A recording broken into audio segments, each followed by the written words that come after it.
You learn strange things about yourself in jail. How you count by the flicker of fluorescent lights instead of the sun. How a plastic mattress can remember more of your shape than the people who claim to love you. But mostly, you learn how loud silence can be. It's been 3 days since they let me out. Hadn't expected release to feel like this. Like stepping back into a world that no longer has a place for you. I sit in the kitchen of my small government-subsidized apartment in Savannah, Georgia, folding my nurse's uniform into a cardboard box marked Closet Donate. The fabric is worn thin in the elbows, but it still smells faintly of antiseptic and lavender dryer sheets. My name is Eleanor May Thompson.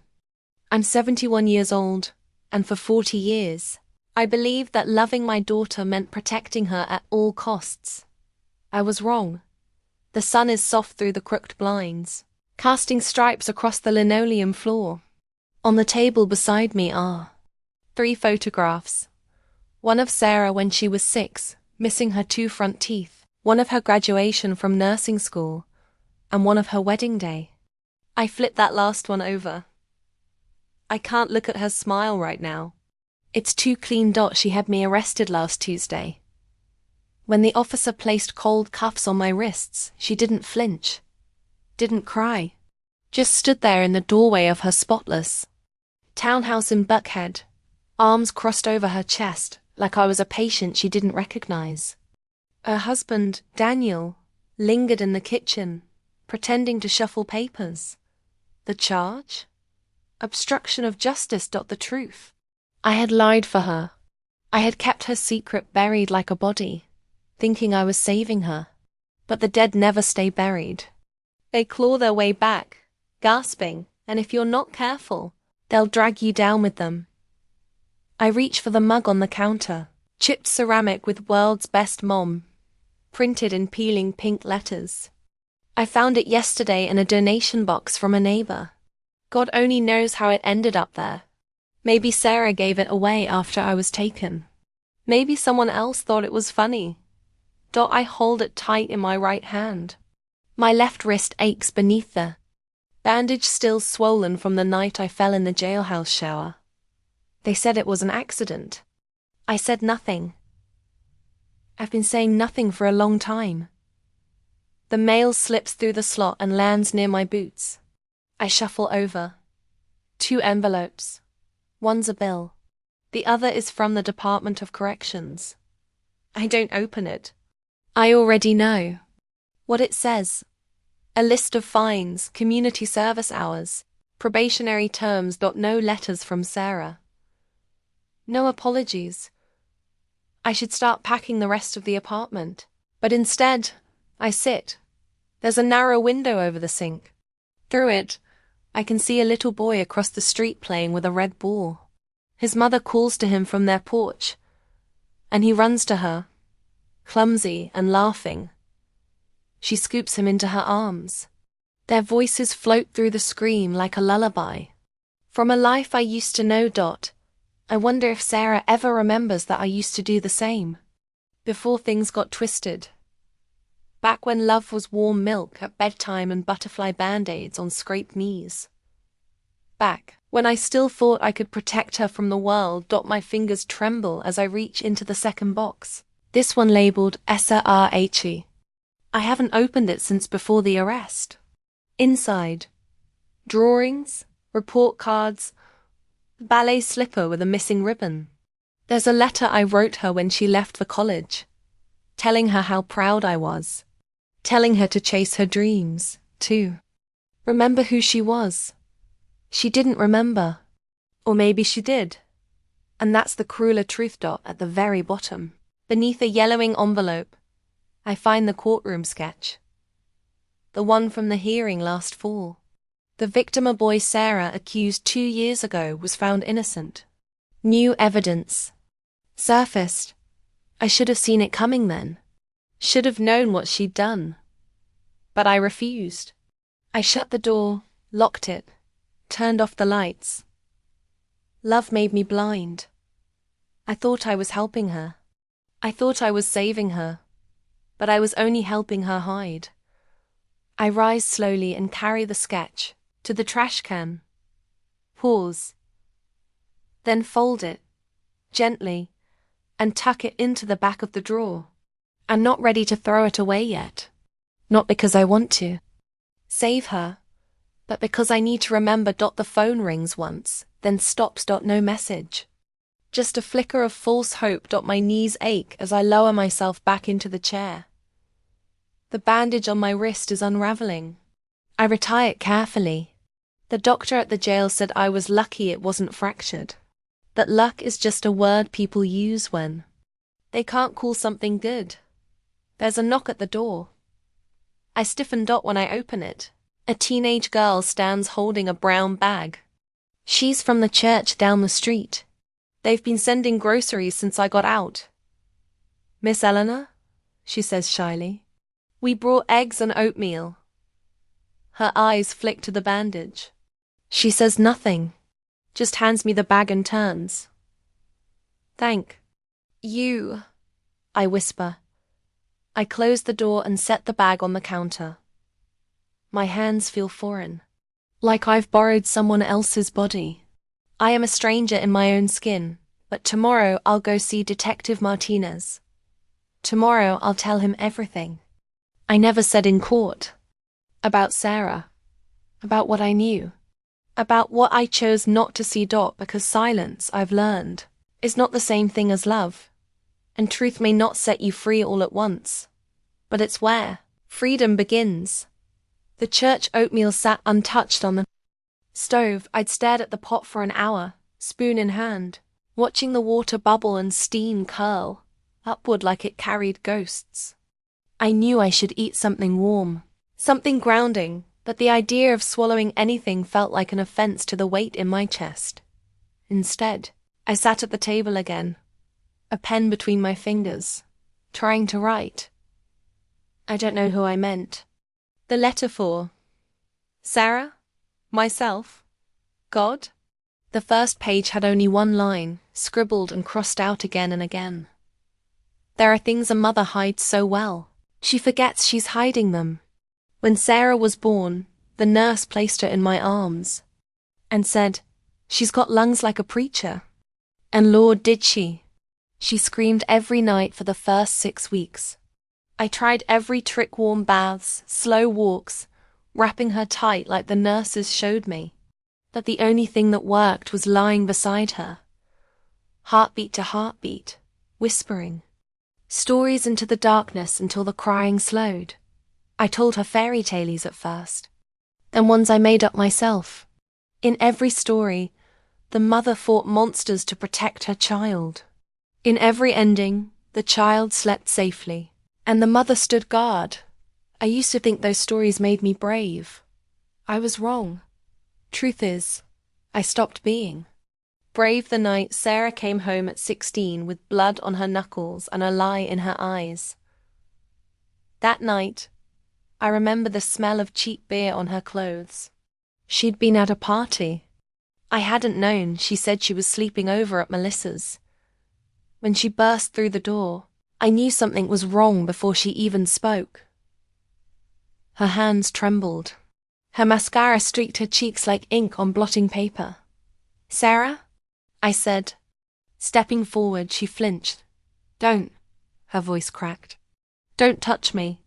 She stumbled into the kitchen and collapsed into a chair, hands gripping the table like the room was spinning. "What happened?" I asked. She just shook her head. "Did someone hurt you?" She turned toward me then, eyes wide with panic. "You can't tell anyone, Mom. Promise me, you can't." "Sarah, you're bleeding. Promise me," and I did. I promised her like a fool. I told myself it was temporary, that we'd go to the police in the morning, that she needed time. But morning came, and she said nothing. And I, terrified of breaking her, kept quiet.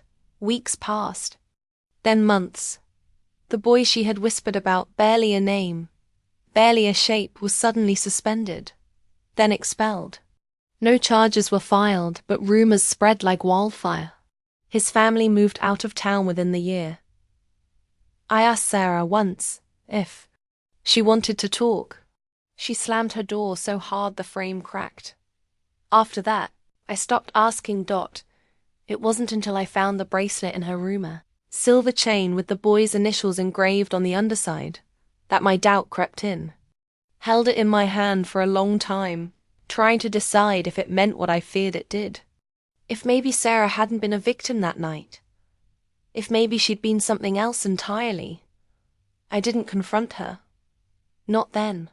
Instead, I buried the bracelet in the back of my dresser drawer, beneath the birth certificate and the death notice from her father's funeral. I told myself it wasn't my place to ask, that mothers should trust their daughters. But the silence grew heavy. It changed her. It changed me. I fold the letter in half now, though it says nothing. Just scratch marks on cheap paper. I tuck it beneath the oatmeal bag, unsure if I'll return to it later, or pretend it never existed. The apartment feels colder today. The radiator clicks but doesn't hum. I wrap my cardigan tighter around me and glance at the clock. 2:17 p.m. I told Detective Martinez I'd stop by before 4. My legs ache as I rise from the table. I open the hallway closet and pull out the old corduroy coat I wore for years to night shifts at the hospital. It still smells like antiseptic and cigarettes. As I'm slipping it on, I catch my reflection in the hallway mirror. Frizzy silver hair curling at the edges from the humidity, deep-set eyes like two tired wells, and a wrist wrapped in clean gauze. Was a time I was proud of that reflection. Now, I see a woman who kept a lie alive because she was too afraid of what the truth would burn down. The walk to the police station is just under 15 minutes. I take the long way down the alley past the second-hand bookstore, through the empty lot behind the pharmacy where kids used to skateboard after school. The breeze is soft. It carries the faint scent of wisteria, and it reminds me of spring mornings. When Sarah was small, she'd collect fallen petals and press them between sheets of wax paper. Said she wanted to preserve the things that faded too fast. Maybe that's what I tried to do too. I pass a storefront window and pause. A flat-screen TV plays muted news footage. A courthouse, reporters gathered, someone ducking behind a car door. Below the ticker reads, "False accusation case sparks public outrage." I know which case it is. I know the name that's been redacted. And I know the girl behind it all, the one who once clung to my hand in the night, asking me to keep the monsters away. Funny how, in the end, the monsters weren't under her bed. They wore her face. When I reach the station, I hesitate at the door. For a moment, I think about turning around, about walking to the bus depot and buying a one-way ticket anywhere else. No one would stop me. I'm old. I'm forgettable. The world barely noticed when I disappeared into jail. It won't blink if I vanish again. But then I think about that boy. I don't even know his name. I never asked. I think about his mother. About the knock on her door. About the nights she cried into her hands, begging for a reason why. And I think about my silence. So I step inside. The officer at the desk doesn't ask for my ID, just nods and points to the hallway. Detective Martinez is waiting. I walk forward, heart pounding. And this time, I won't keep anything buried. Detective Martinez didn't speak right away. He motioned toward a chair across from his desk, then stepped out briefly and returned with a styrofoam cup of coffee. I didn't ask for it, but the heat in my hands was welcome. My wrist ached beneath the bandage. I wrapped both palms around the cup and stared into the surface, like it might show me something clearer than the swirl of my own thoughts. "Take your time," he said gently, settling into his chair. His office was neat but unadorned grey walls, a single photo of a little girl in a soccer jersey on his desk. Her ponytail caught mid-motion, grin wide. A father. That made everything harder. "I was a good mother," I said finally. the words brittle in my throat. He didn't interrupt, just waited. I worked the night shift at Chatham General for 37 years. Missed holidays. Slept in my car between shifts. Packed peanut butter sandwiches for Sarah every day until she was 14. She hated crusts. I cut them off even when I was so tired I couldn't remember my own name. Detective Martinez nodded once. No one's questioning that. That they should, I said. Because when she came home with blood on her dress and terror in her eyes, I believed her. I didn't press. I didn't ask more than she offered. He tapped a pen against his notepad once, then stopped. You were trying to protect her. I see that now, I said. But I also see what I didn't do. I didn't ask who else was hurt. He let me speak. I told him everything I could. Remember, not just the lies I helped her tell, but the silences I'd willingly kept. The nights she didn't come home. The strange gifts. The money. The sudden shifts in her mood, 1 week fragile, the next venomous. I talked about the bracelet I found. The night she laughed when I asked if she'd ever made peace with what happened. That was the moment I knew. When she laughed. A sharp, bitter thing. You still believe I'm the victim, don't you? She said, curling her lip. You're pathetic. I'd said nothing then. But it stayed with me. Festered like a wound that couldn't close. Detective Martinez flipped a page in his notebook. What you're describing paints a troubling picture, but most of it's circumstantial. We'll need more if this goes to court. I looked down at my coffee. What kind of more? A confession? Something on record? Something that can't be dismissed as hearsay? The silence between us thickened. I knew what he was implying. You want me to wear a wire? I said. He didn't nod, didn't push. Just let the idea hang. I pressed my thumb to the paper rim of the cup. She won't talk if she knows what you're looking for. She's careful now. She won't suspect. You? She already had me arrested, I said. She thinks she's won. He considered that, then said, You don't have to decide right now. But if we can get her to admit what she did, what really happened that night, we can open a proper case. We can contact the boy's family. Maybe even offer a path towards civil justice. The word civil justice made something tighten in my chest. I wasn't after revenge, but I wanted the truth to matter. I wanted someone somewhere to look my daughter in the eye and say, You don't get to ruin people and walk away clean. I wasn't sure if that made me a bad mother or a good citizen. I wasn't sure the two could still live in the same body. But I knew what I had to do. I left the station with a small black recorder zipped into the lining of my coat pocket. The air outside had grown heavier. A summer storm was threatening. Walked home slowly, one hand in my pocket, fingertips brushing against the plastic edge of the device. Would she say it? Would she slip? Or worse, would she know? Would she see through me like she always had, and turn this last chance into another punishment? By the time I reached my apartment, thunder had begun to roll in the distance.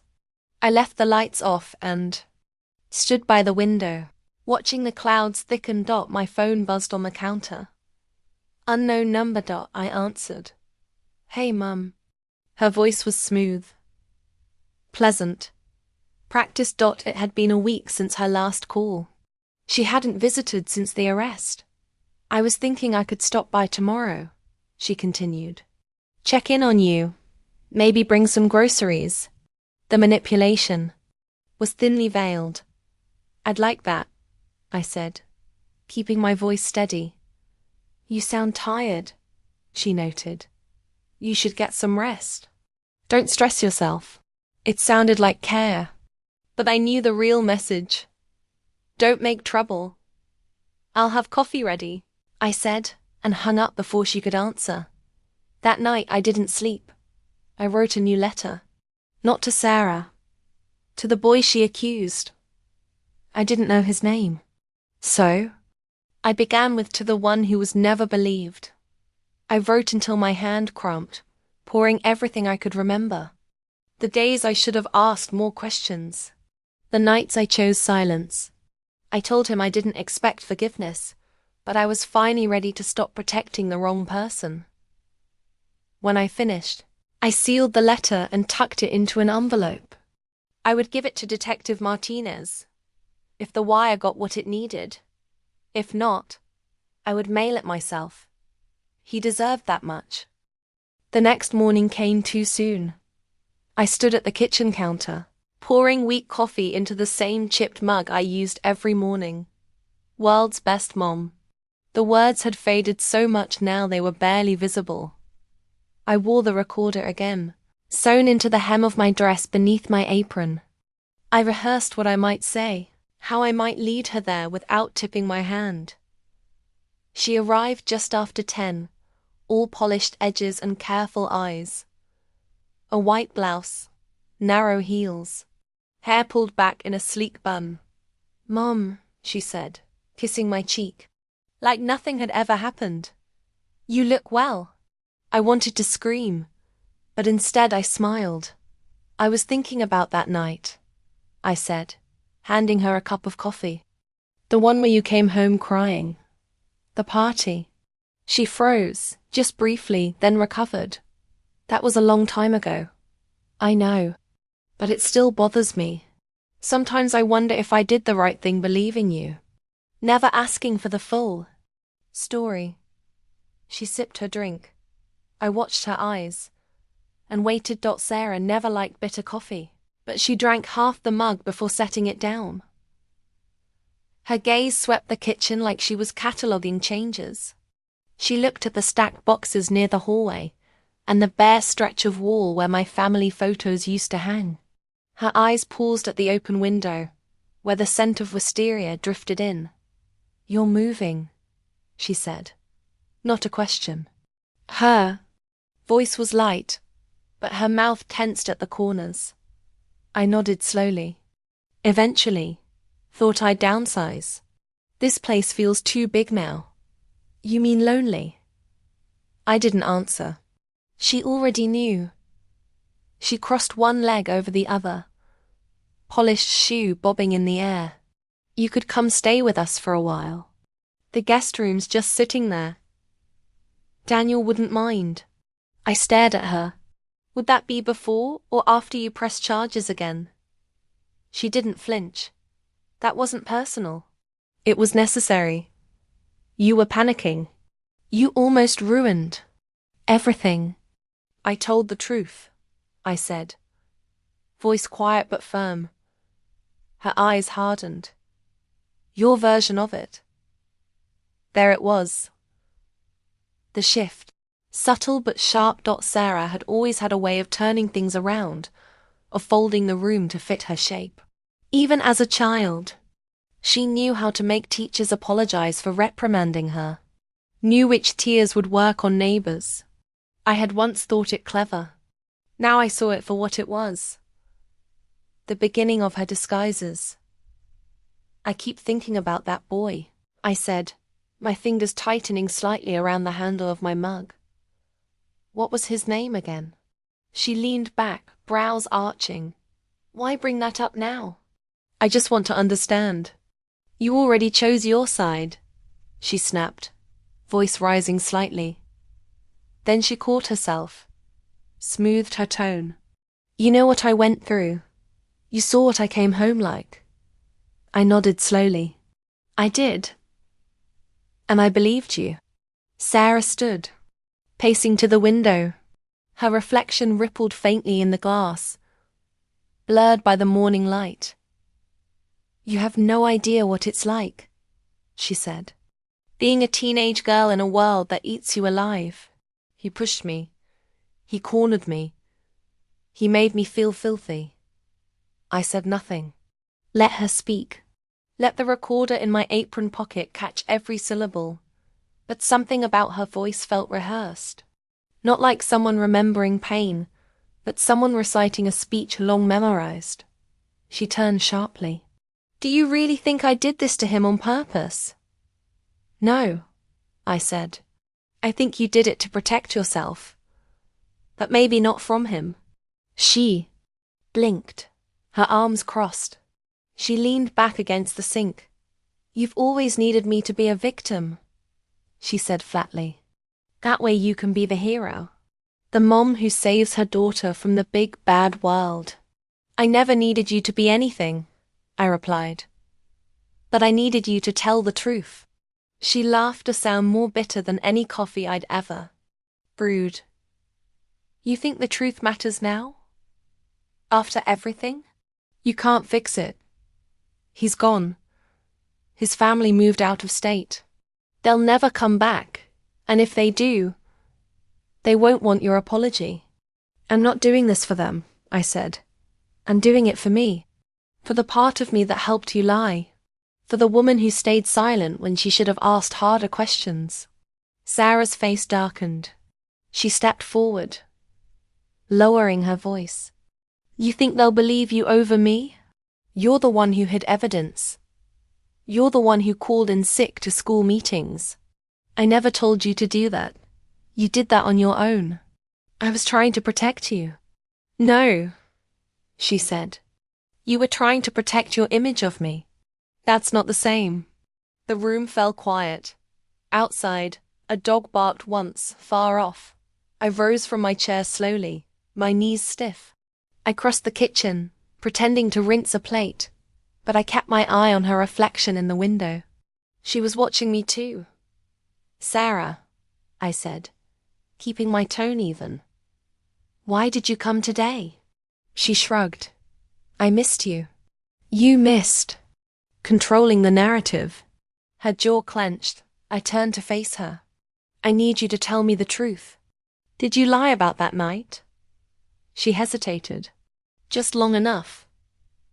Then, it doesn't matter anymore. Say it, I whispered. She looked away. He didn't touch me. The words landed like a stone dropped into water, soft in sound. But, sinking deep, I told him no. She continued, quieter now. But not because he tried anything. I told him no because he laughed at me. I liked him. And he laughed. I closed my eyes. I made a mistake, she added, her voice defensive. Again. But I didn't know it would spiral like that. You accused him of a crime, I said. You ruined his life. She turned away, gripping the back of a chair. I thought you loved me, she said softly. I do, I said.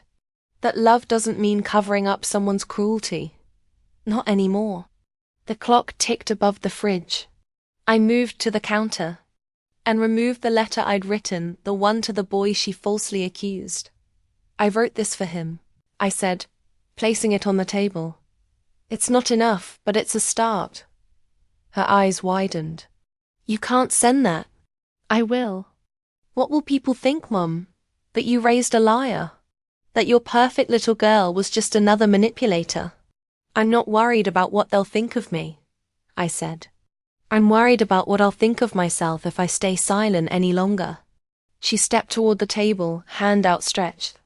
Don't you dare. I didn't move. I recorded this conversation. Her hand froze midair. You didn't. I reached into my apron pocket and removed the small black recorder. I did. Her face crumpled not into tears, but into something colder, calculating, like a door slamming shut behind her eyes. You'll go down with me, she hissed. You helped me. Don't pretend you didn't. I know, I said. That's why I'm here. She stared at me for a long moment, then turned on her heel and walked out the front door without another word. When the silence returned, it was whole dot, no more pretending. No more shadows in corners. Only light. After Sarah slammed the door, I didn't move for a long time. The room still carried her traces of her perfume lingering in the air. the faint click of her heels echoing in my ears. My hand remained over the recorder, fingers curled around it like it was the only thing tethering me to the ground. She had said the words. She had admitted it, however carefully, however begrudgingly. The damage was no longer speculative, it was spoken, recorded, undeniable.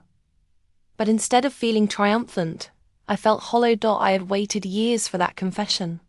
I prayed for clarity, begged for truth to come to light. Now that it had, there was no clean relief. Only a slow, aching grief for the girl she used to be, and the boy she had destroyed. I picked up the letter and slid it back into its envelope, smoothing the flap with my palm. Then I turned off the recorder, double-checked the save file, and tucked it into the small metal tin I kept inside the top kitchen drawer, right next to the matches. For a moment, I considered calling Detective Martinez right away. But I couldn't. Not yet. There was one more thing I had to do first. By early afternoon, the clouds had broken and the sunlight fell across the sidewalk in long golden slashes.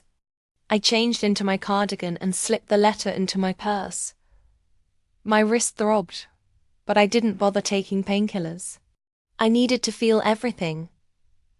I took the bus to the downtown precinct, same as before, this time with the quiet resolve of someone walking into a final chapter. I didn't ask to see Martinez. I went straight to the front desk. I need to make a formal statement, I told the officer.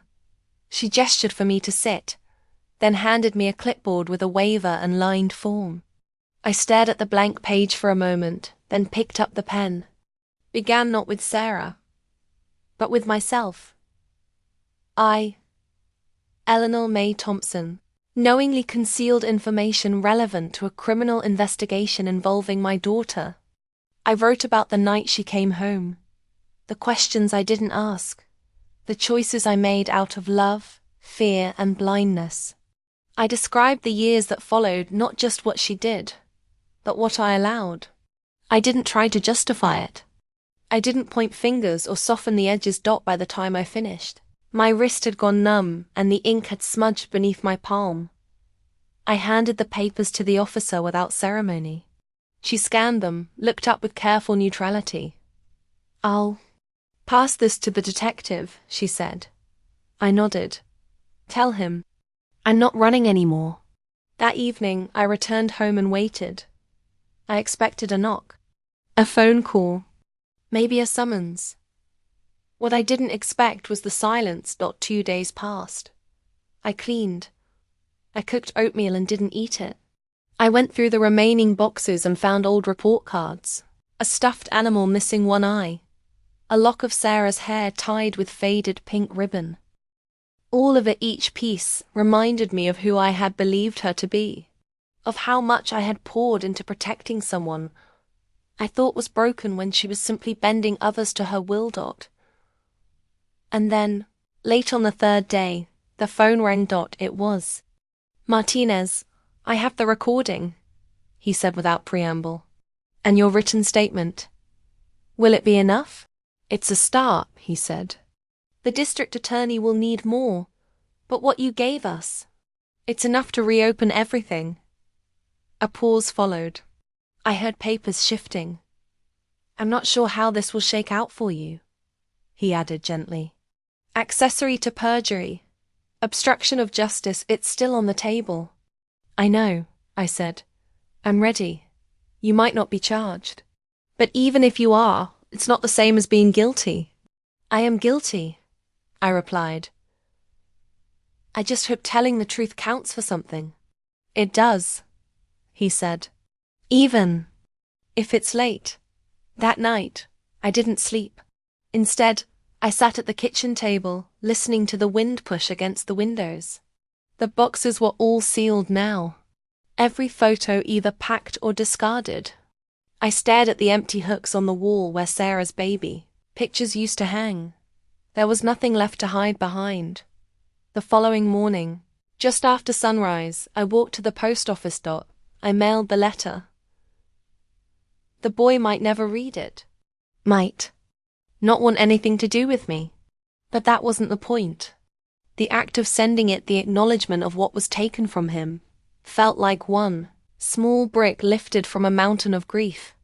When I returned home, a plain white envelope was waiting in my mailbox. Georgia State Department of Justice. I opened it slowly, expecting court dates, formal language, perhaps a stern warning. But inside was only a short note. Mrs. Thompson, we are reviewing your cooperation with this investigation and will be in contact. Thank you for your honesty. Office of the Prosecutor. I sat on the edge of my couch and let the paper fall into my lap. Maybe it was mercy. Or maybe it was just process. Either way, the waiting had begun. I spent the next hours in quiet, folding linens, scrubbing grout, pulling dead stems from the window box. Every task was deliberate. I wasn't trying to distract myself anymore. I was preparing. If there would be more courtrooms, more testimonies, I would go. If there would be jail time, I would accept it. Had built my life on the belief that a mother's love could cover any wound. But love without truth had only buried the damage deeper. At least now I could breathe. At least now there was air in the room. It was Sunday morning when Sarah came back. The sky outside hung low with grey clouds, swollen with the threat of rain. Church bells rang faintly in the distance, their echoes slow and somber.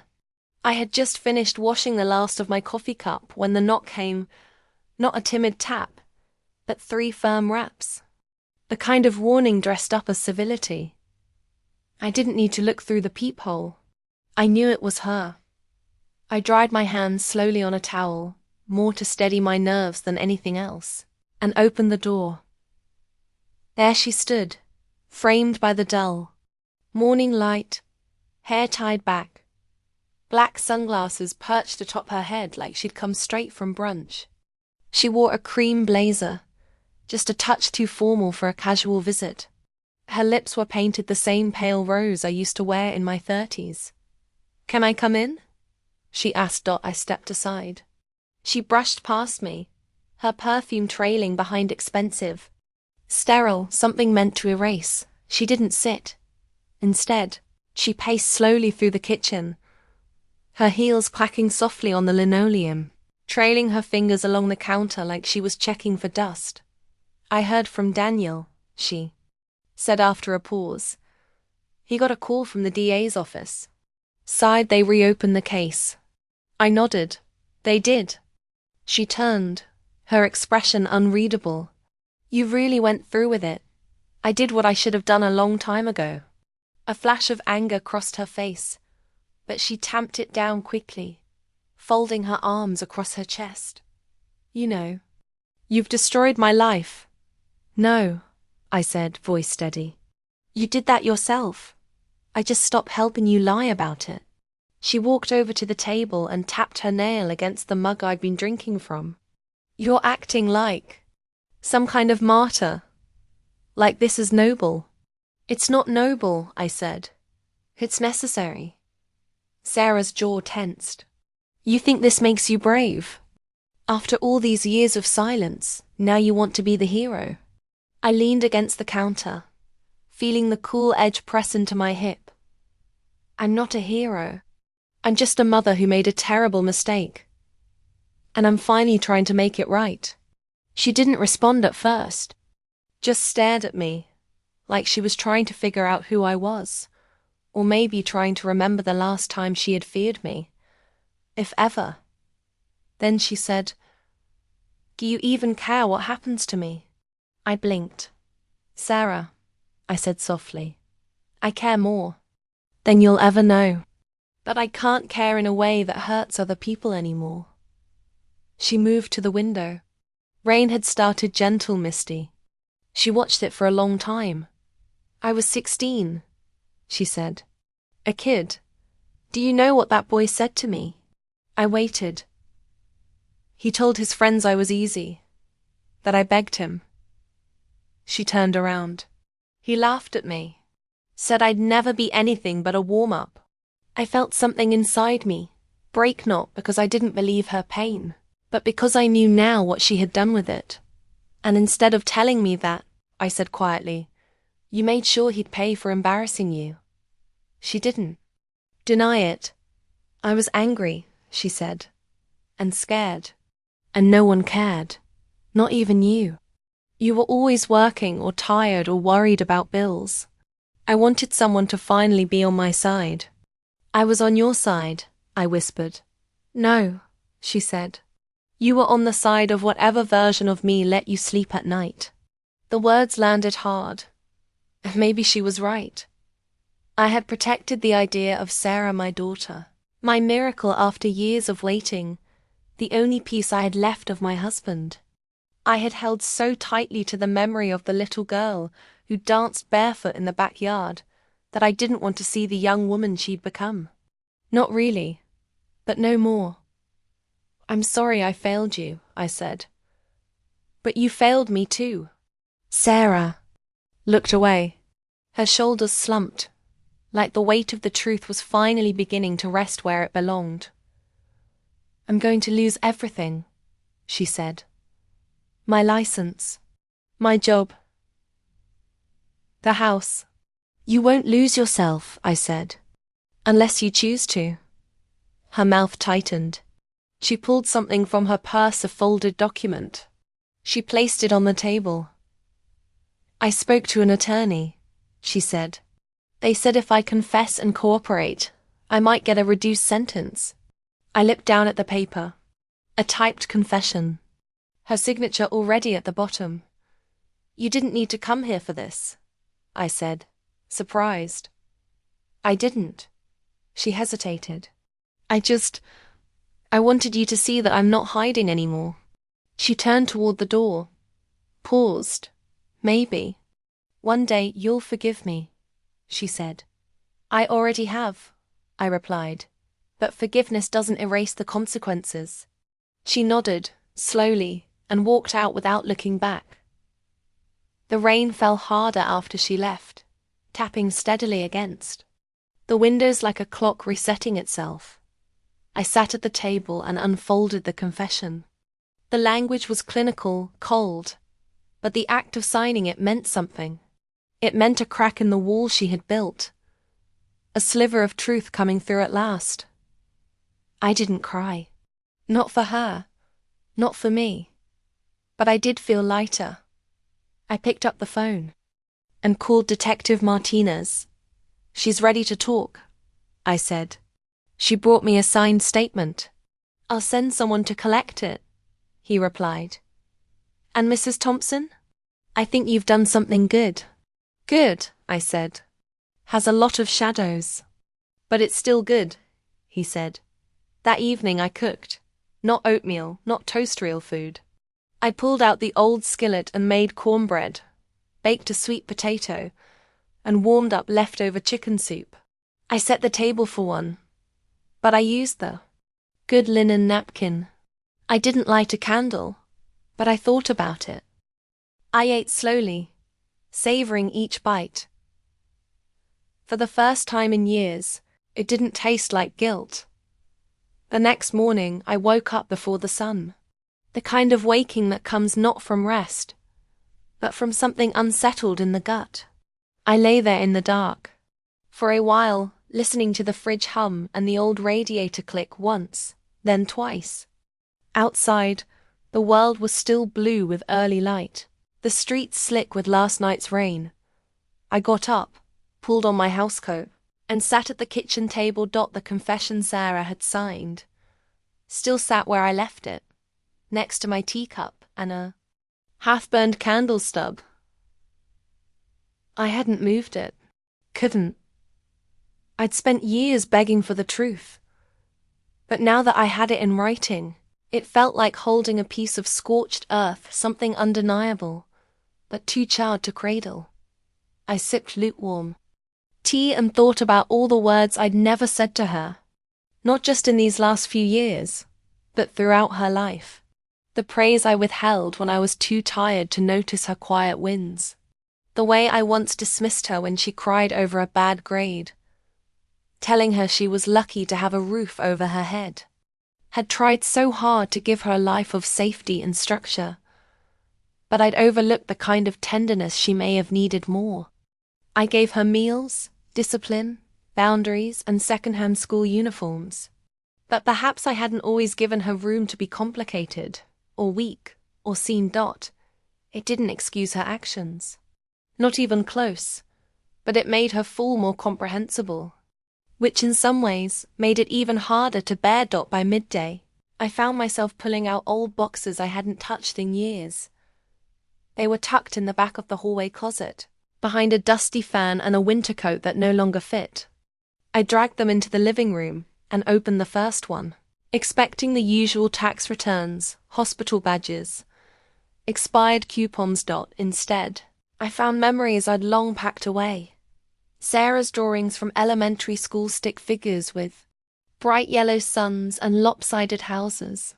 One of them was titled Me and Mommy, and I stood twice as tall as the paper allowed, my arms stretched wide over her head like a shield. Beneath that were crayon-scrawled birthday cards, misspelled apologies. After teenage outbursts, even a charm bracelet she'd begged me to buy from a magazine order form. Each item was its own little rupture. Each one made the timeline blur. The child she had been colliding with the woman she had become. And then, near the bottom of the box, I found a cassette tape. It was labeled 1997. Sarah piano recital. I didn't even remember recording it. Pulled out my old tape player from the drawer miraculously. The batteries still worked and pressed play. The static crackled, and then the first notes of a halting melody filled the room. Sarah, maybe 10 years old, stumbling through Claire. Delune. Off-tempo, wavering, but hers. My voice was faint in the background. That's it, baby. Keep going. Don't stop now. I hadn't realized I sounded like that. Encouraging, soft, unhurried. Tears welled before I could stop them. I let them fall this time, not because I longed for that moment, but because I finally let myself admit that not all of it had been failure. I had loved her. Fiercely. I had done my best with the tools I'd been handed. And somewhere inside that tangled web of mistakes and silences, there had also been goodness. We were not one thing. Neither of us. Later that afternoon, I received a call from Detective Martinez. We've submitted everything to the DA, he said. They're moving forward with charges. Sarah will be contacted within the next 72 hours. I held the phone tighter. Will I need to testify? Most likely, he said. You'll get a summons when the trial date is set. But for now, Mrs. Thompson, I just wanted to thank you again. I've worked a lot of cases like this. Very few end with someone doing the right thing after this long. I thought about correcting him, about telling him that nothing about this felt like an ending. But instead I said, thank you, and hung up. The sky had darkened again by evening, but the rain held off. I opened the front window and let the wind roll through the apartment. It stirred the curtains, lifted the edge of the newspaper on the coffee table, and swept against my face like an old friend returning to check on me. I took the signed confession and placed it in a manila folder. Then I wrote the date in the corner and tucked it in the drawer beside my own statement. Not out of vengeance, not out of spite, but because the truth deserved a home. Dinner was simple. Tomato soup and cornbread. I ate while watching the shadows stretch across the floorboards, long and soft, like echoes of the day. When I finished, I washed the bowl slowly, letting the warm water run over my hands. My bandaged wrist throbbed a little, but I didn't mind. I welcomed the ache. It reminded me that healing doesn't come without friction. Dried my hands and reached for my journal. There was one more letter I needed to write. Not for Sarah, not for the boy, but for myself. Dear Eleanor, you did the wrong thing for too long. You told yourself that silence was mercy, and that love could exist without truth. You were wrong. But now you are not silent. Now you are not blind. You are not free of the past, but you are no longer shackled to it. That counts for something. Keep going. Love, the woman you are becoming. The subpoena arrived 2 weeks later in a pale blue envelope that trembled in my hands before I even opened it. I had expected it, Detective Martinez had warned me, but the weight of it, the official lettering, the seals stamped like judgment on the front, still made my chest tighten. The hearing was scheduled for the following Thursday, just over a week away. I stood at the kitchen counter for a long time, reading the paper, letting the finality of it settle into my bones. It was no longer just memory or remorse. It was now part of the record. I was being called to testify in the trial against my daughter. I should have sat down, but I didn't. Instead, I moved to the sink and began scrubbing it with more force than it needed, the bristles of the brush wearing down against porcelain that had already surrendered to years of stains. My mind raced through what I'd say, how I'd say it, whether my voice would tremble too much, whether I'd be able to look Sarah in the eyes across a courtroom. It wasn't fear that sat with me. It was shame. Not hers. Mine. 3 days before the trial, I visited the church around the corner. Not for confession. I hadn't been Catholic in decades. But I needed the quiet. And churches always held that kind of silence deep, old, layered with the prayers of those who had come before, some of them still floating in the rafters like dust that never settled. The sanctuary was empty except for a woman lighting candles along the left side of the nave. I sat in the back pew, hands clasped around nothing in particular, and let the stillness wrap around me. I didn't pray, not aloud, but I did close my eyes, and in the dark behind them, spoke to my husband. Ben, I know you didn't live long enough to see what she became. I wish you had. Maybe she would have listened to you. Or maybe you'd be here beside me now, so we could shoulder this together. I tried to be both of us. I tried to give her everything.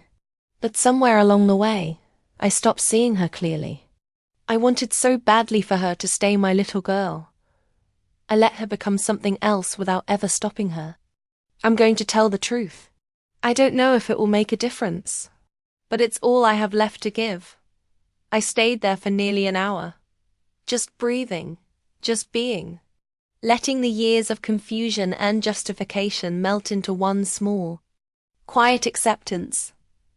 This too is love, not the kind that shields, but the kind that finally lets go. As I left, I lit a single candle near the altar. Not for Sarah, not for me, for the boy who never got a chance to say he didn't do it. On the morning of the trial, I dressed slowly. I chose a simple dark grey skirt, a white blouse, and a cardigan with 2 missing buttons I fastened with a safety pin. My wrist still needed the bandage, so I wrapped it with a clean one. I didn't bother covering it. Let them see the wound.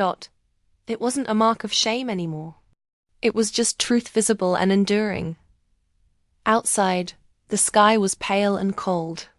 I waited on the bench for the courthouse shuttle that picked up seniors and low-income residents without cars. When it arrived, the driver greeted me by name. You. Heading downtown today, Miss Thompson. I nodded. Court appearance. He didn't ask more. Just helped me into the seat and offered a quiet nod. The courthouse smelled like metal and old air. A woman at the security desk guided me through, offering a soft good luck. Before I passed through the scanner, my shoes squeaked on the tile floor. I clutched my purse tight. The courtroom itself was colder than I expected. Sarah sat at the defense table, her hair tied back, her hands folded neatly on her lap. She looked smaller than I remembered. Not younger, just diminished. Like someone who had finally stopped pretending she could outrun the truth. Her lawyer leaned in to whisper something, She didn't respond. Her eyes flicked up only once when I entered. We didn't nod, we didn't smile, but we saw each other.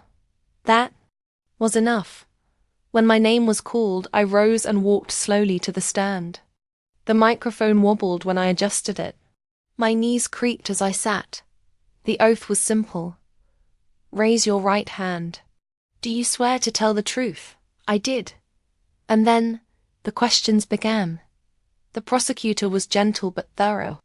He guided me through the timeline when I first knew something was wrong, when I chose not to speak, what I saw, what I ignored. I answered with the steadiness of someone who had already unraveled the story 100 times in the quiet of her own home. Then came the hard part. Mrs. Thompson, the prosecutor said, why didn't you come forward sooner? I took a deep breath. Because I thought protecting my daughter was the same thing as loving her, I said. And I was wrong. The courtroom was silent. I continued. I made excuses. I turned away from what I saw because I wanted to believe she was the person. I raised. But loving someone doesn't mean hiding their harm. And silence doesn't keep anyone safe. A pause. Do you still love her? He asked. I didn't hesitate. Yes, but love has to be honest now. I left the stand feeling hollowed out, but strangely intact. Sarah never spoke during the hearing. She just sat there, hands clasped, eyes on the floor. When it ended, the judge scheduled the sentencing hearing for the following month. The charges had been confirmed. She'd pled guilty with the understanding that cooperation would be considered. We didn't speak as I passed her bench, but she looked up once more. This time, her eyes weren't angry. They were tired. And maybe, just maybe, grateful. After the hearing, everything moved in slow motion. The days blurred into one another, like pages stuck together in an old book stiff, hard to separate, the ink bleeding through. I wasn't sure if I was waiting for relief or punishment, for peace or the next thing to go wrong. Sarah's sentencing hearing was scheduled for 4 weeks out. Until then, the court imposed a no-contact order, which, for the first time in years, felt more like mercy than punishment. She wouldn't call. I wouldn't have to answer. Neither of us would pretend. The quiet that followed didn't feel like silence anymore. It felt like space. The kind I'd never allowed myself before. In the first week, I kept busy. Cleaned drawers I hadn't opened in a decade. Donated clothes I no longer fit. Sorted old Christmas cards, many of which still carried Sarah's name in looping, hopeful cursive. I found one from a year she'd written, "You're the reason I believe in goodness." I folded it neatly and placed it in the box I now labeled keep, but only for honesty's sake. I made soup, then didn't eat it. I walked every morning to the corner store, even when I didn't need anything, just to nod at people and remind myself I still lived in a world where eye contact was allowed. The second week, the dreams returned. In one, Sarah was 5 again, standing at the edge of our old porch in a yellow dress. Her face turned toward the road like she was waiting for someone to come home. In the dream, I called to her, but she didn't turn. Detective Martinez called me midway through the 3rd week. "We've submitted everything for the sentencing package," he said. "The prosecution is recommending reduced time based on her cooperation. And your testimony. Do you think it's fair?" I asked. "Justice rarely feels fair to everyone," he said. "But you did what was right. She admitted what she did, and the boy she hurt. His lawyer says he's grateful for your letter." I pressed the receiver to my ear and closed my eyes. Did he say anything else? He doesn't want to speak to the press. He just wants it over. I understood that more than I could say. "Thank you," I said. "You're one of the rare ones, Mrs. Thompson," Martinez replied. "Most people never come forward. Most parents stay loyal, even when it costs others everything." "It cost me everything too," I murmured. I know, he said. But maybe it'll give someone else back what they lost. On the Thursday, the sky cracked open with rain. I sat near the window in my kitchen, watching it sheet down in diagonal slashes. It was the kind of storm that makes the walls feel thinner, the past louder. I wrapped my shawl tighter and read from a paperback I'd found at the bus stop's free library box. A story about a woman who walks away from a family that never loved her right. At one point, she says, "Sometimes healing isn't warm, it's just necessary." I underlined that with the edge of my fingernail and folded the page. That night, the doorbell rang. No one ever rings my doorbell. I opened it slowly. Lucille from down the hall stood there, holding a Tupperware container with foil stretched tight across the top. "I heard what happened," she said gently. "Didn't want to intrude before, but, well, I figured you could use something hot." I blinked back the sting behind my eyes. "You didn't have to." "No," she said, "but sometimes we do things anyway." She handed me the container macaroni and cheese by the smell and offered a tentative smile. "Thank you," I whispered. "Really?" She turned to leave, then paused. "You know, I used to work at the courthouse. Not as anything big. Just filing paperwork. But I saw a lot. And it takes a lot more strength to tell the truth than to carry someone else's lie forever." That night, I ate dinner at the table for the first time in weeks. Not over the sink. Not standing by the window. Not distracted by news or guilt. Just me. A fork. A plate. A full breath. In the final days before sentencing, I received a letter. In the mail with no return address. Inside was a single piece of lined notebook paper. "I don't expect you to forgive me, but I heard what you said in court. And I think maybe you were right. Maybe love doesn't mean protection at all costs. Maybe it means being willing to lose something so the truth doesn't stay buried. I don't know who I am without your protection, but maybe now I can figure it out." There was no signature, but it didn't need one. I folded the letter and placed it in the same box as the court documents and Sarah's old drawings, not to frame it as proof of redemption, but to remember that even the smallest truth can shake loose something that once felt permanent. 3 days before sentencing, I swept the kitchen floor and opened every window. The air smelled like rain-soaked earth and the faint promise of something turning. I wasn't sure what came next. I wasn't afraid to meet it. The courthouse felt different the second time. Less foreign, but heavier somehow, like it knew me now. Like the walls themselves carried what had already been spoken between them, and what was still waiting to be said. I walked through the metal detectors with no fanfare. Same shoes, same cardigan, different heart, that the sentencing hearing was shorter than the trial. No witnesses, no jury, just the judge, the lawyers, and a few spectators in the back pews. I took my place among them, hands folded neatly over the strap of my purse, my wrist still wrapped in fresh gauze. My bandage had become something of a uniform now, a quiet emblem of hurt survived. Not hidden. Sarah sat at the defendant's table, her hair looser than before, makeup gone, blouse plain. She looked like a woman stripped of her illusions, not fallen apart, not defiant, just bare. The judge spoke first, listing the charges: false reporting, obstruction, perjury. The words landed like gavel strikes, each one more final than the last. Then he opened the floor for statements. Sarah stood. For the first time in months, she spoke not to lawyers, not to reporters, but to the room itself.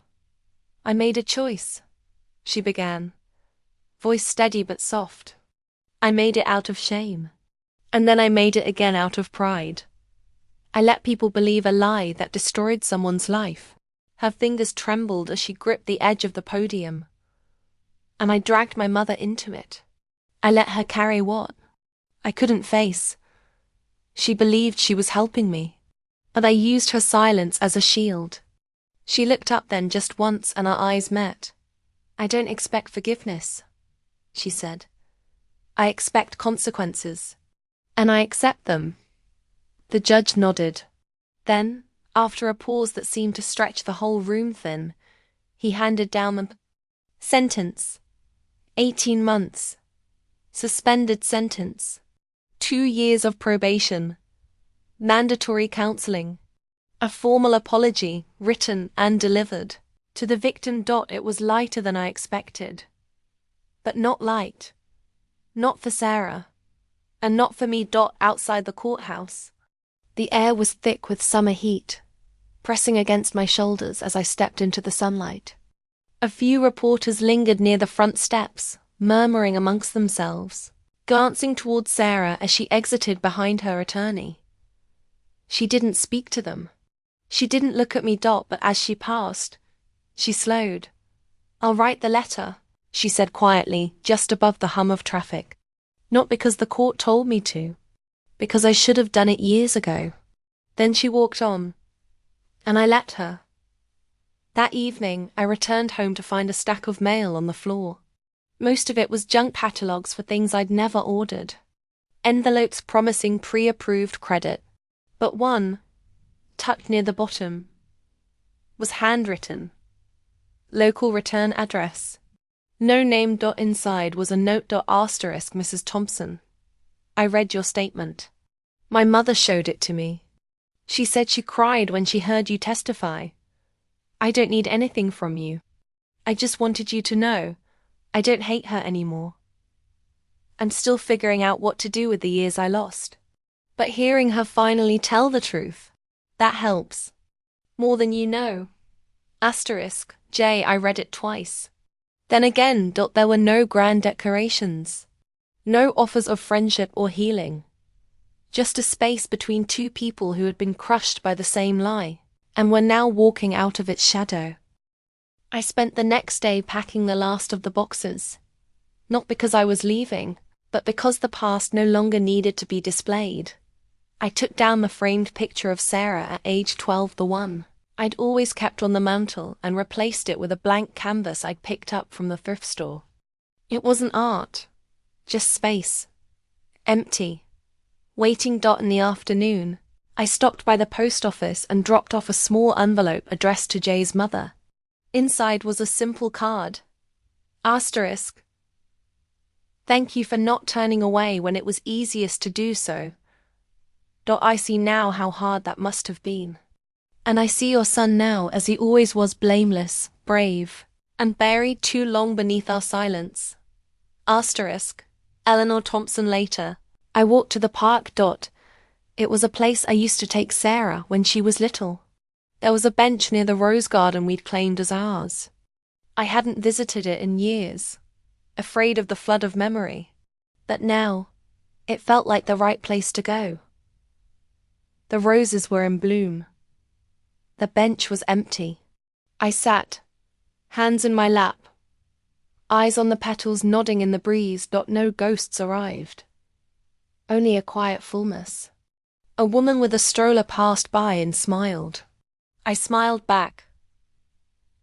Sometimes, I think about what people mean when they say justice. Sometimes, it sounds like punishment.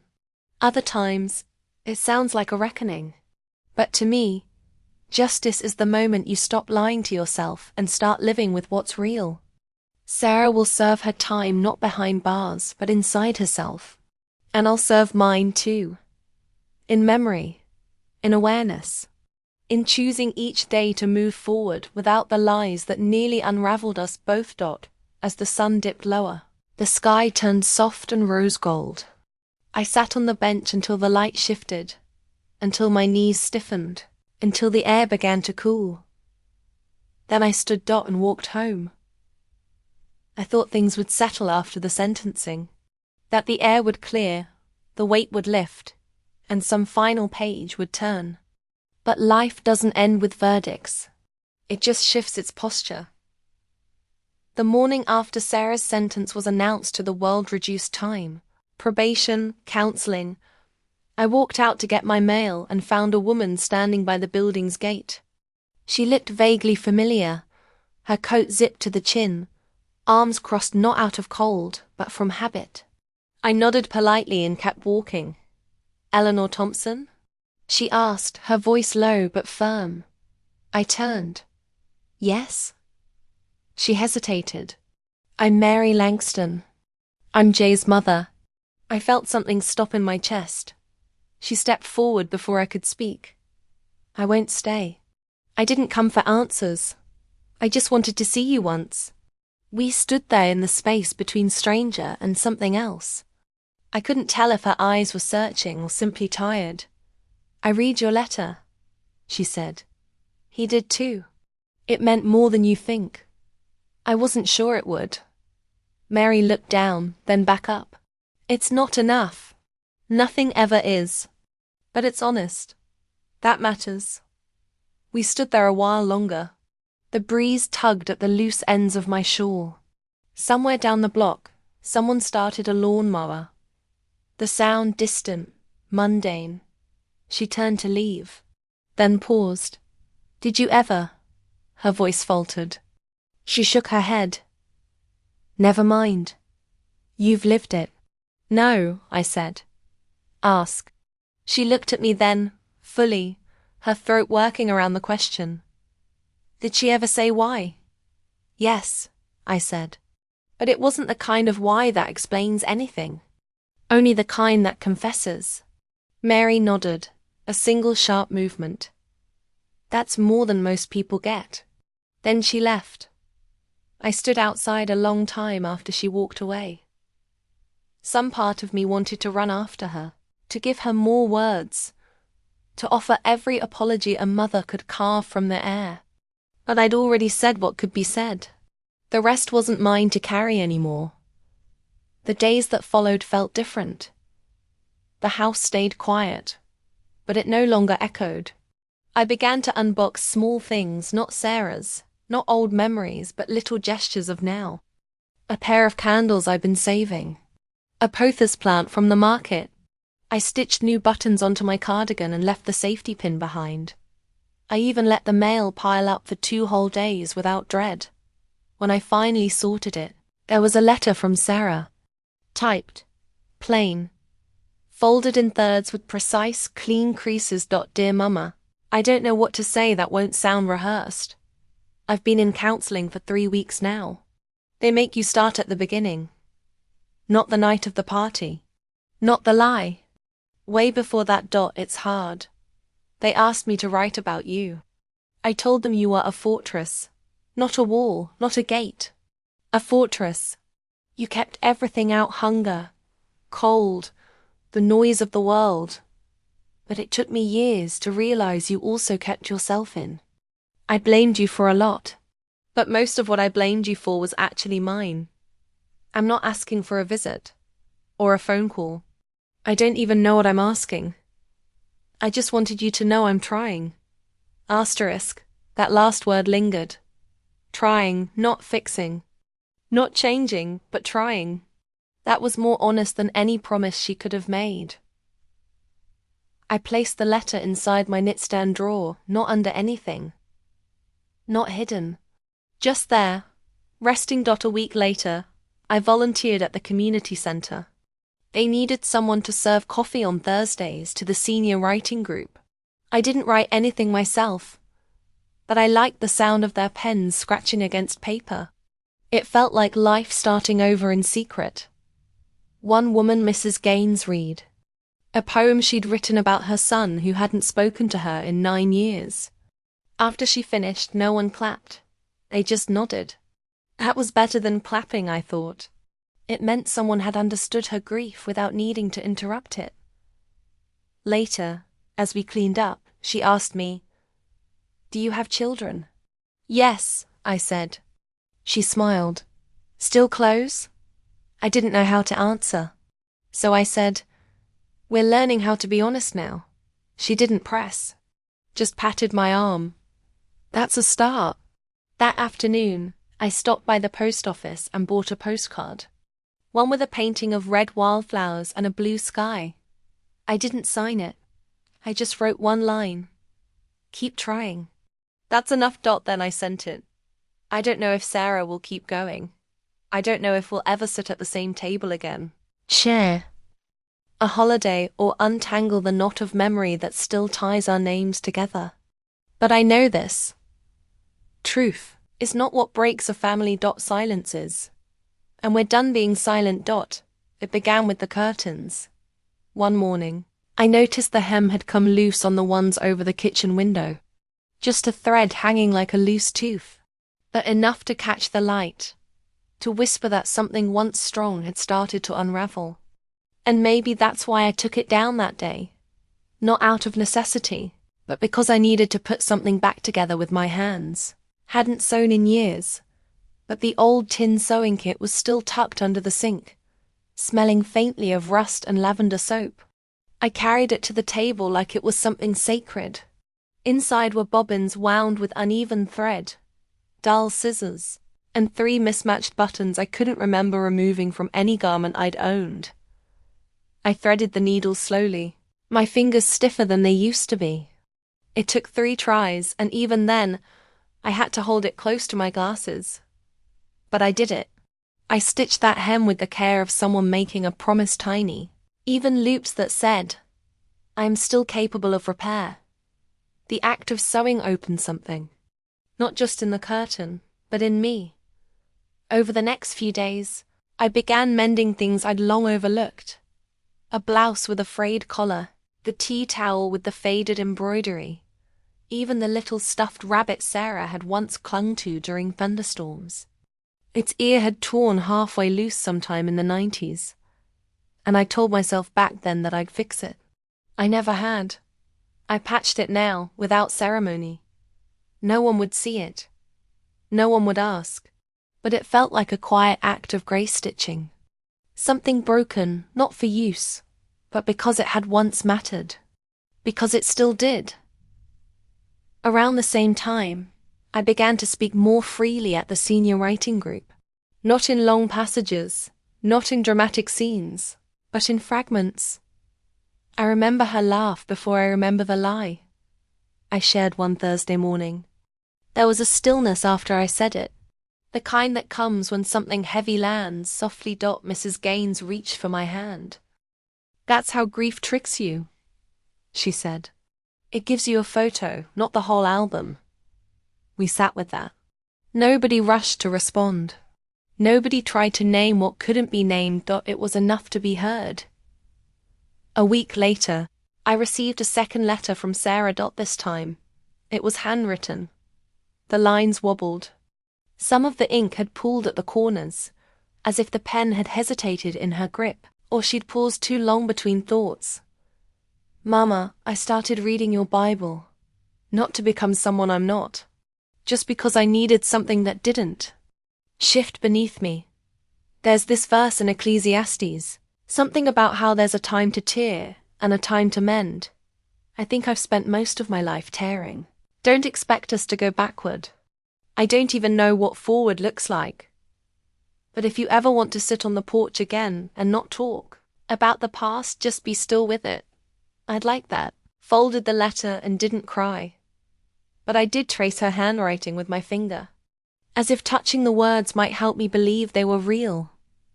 That Sunday, I made cornbread. The good kind, with buttermilk and honey, and a bit of crisp at the edges. I wrapped a warm slice in a napkin, walked down the hall, and knocked on Lucille's door. She blinked in surprise when she saw me. You all right? I'm all right, I said. But I made too much. She smiled and stepped aside, motioning me in. We sat on her couch, trading recipes, talking about the things our mothers used to cook when money was tight, but pride was strong. She poured sweet tea over ice and we clinked our glasses without needing a reason to celebrate. Before I left, she reached for my hand. I'm glad you're finding ways to stay whole, she said. You wear it well. And I realized then it wasn't about stitching the past back together. It was about threading something new from the unraveling. Later that week, I walked down to the fabric store and bought 2 yards of soft, sun-colored cotton. I didn't have a pattern. Just a memory dot. When Sarah was 10, she begged me to make her a pillow shaped like a star. We tried it together one afternoon, but I had no patience for the uneven seams. She never complained, even when the stuffing poked through. "It's still a star," she'd said, "even if it's crooked." I made a new one now, not as a replacement, but as a kind of reply. This one had firm seams, hand-tied threads, and just the right weight. I packed it in a small box, included a card that read, "This one's for your quiet days," and sent it with no return address. I didn't need her to write back. It was enough to offer something gentle. Something mended. There are some kinds of healing that don't announce themselves. They move like a thread through fabric, silent, invisible from the outside, but holding everything together beneath the surface. That's what these days feel like now. Not flashy. Not easy, but stitched with care. The first evening of fall came.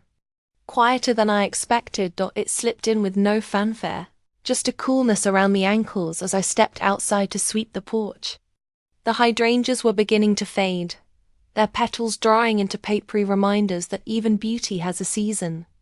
I paused to watch a leaf drift from the big elm by the curb. It spun lazily before landing at the edge of the walkway. Just one. But it was enough to mark the turn. I stood at the railing for a while, breathing in the shift. The porch light flickered to life above me. I hadn't set a timer, it just came on, same as it always had. But something about that glow made me stop. Not just to notice it, but to really see it. That soft, familiar halo cast across the steps. It had been left on for Sarah more nights than I could count, even long after she stopped coming home late. And somehow I'd never turned it off. The memory that rose next surprised me. Sarah was 15. We'd had a fight, something about school or curfews, or maybe just the way daughters test the limits of mothers who never stop tightening their grip. She'd slammed the door and walked off into the dusk.